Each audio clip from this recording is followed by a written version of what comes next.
In today's video, I'm going to teach you how to delete WooCommerce customers from your WordPress site.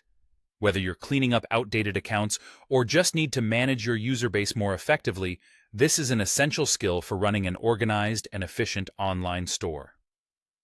So let's get started. First, you'll want to make your way over to your WordPress dashboard. This is your central hub for managing all aspects of your WordPress and WooCommerce setup, and it's where you'll initiate any user account changes. Once you're at the dashboard, look on the left-hand side for the menu that gives you access to various sections of your site. From this menu, place your cursor over Users to reveal more options, and then click on All Users. This section lists every user account on your site, including customers, admins, and any other predefined roles you might have. Once you're in the All Users section, take a moment to locate the specific customer account you wish to delete. This might require some scrolling if you have a lot of users, but you can also utilize WordPress's search function by typing in a username, email, or any other identifying information you have for that particular customer. Remember, when dealing with multiple accounts, it's always a good idea to double-check that you've picked the correct user to avoid any unnecessary deletions.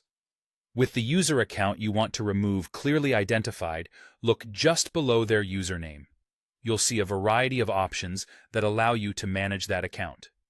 Click on Delete.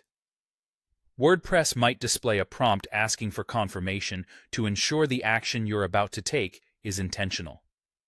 This feature adds a layer of protection against accidental deletions, which can be very helpful. When you see the confirmation message, it may include options such as what to do with the content associated with this user. If the departing user has written posts or created content, it's usually a good practice to attribute that content to another user to retain it on your site. In most cases, however, a standard customer account will not have created any content, so you may simply confirm the deletion. Just like that, you've successfully deleted a WooCommerce customer account from your WordPress site. It's a straightforward process, but being methodical and careful at each step ensures that no mistakes are made along the way. Keeping your user base tidy and up to date helps your online store run more smoothly and can provide your genuine customers with a better experience. Thanks for following along, and make sure to subscribe for more helpful WooCommerce tips and tutorials.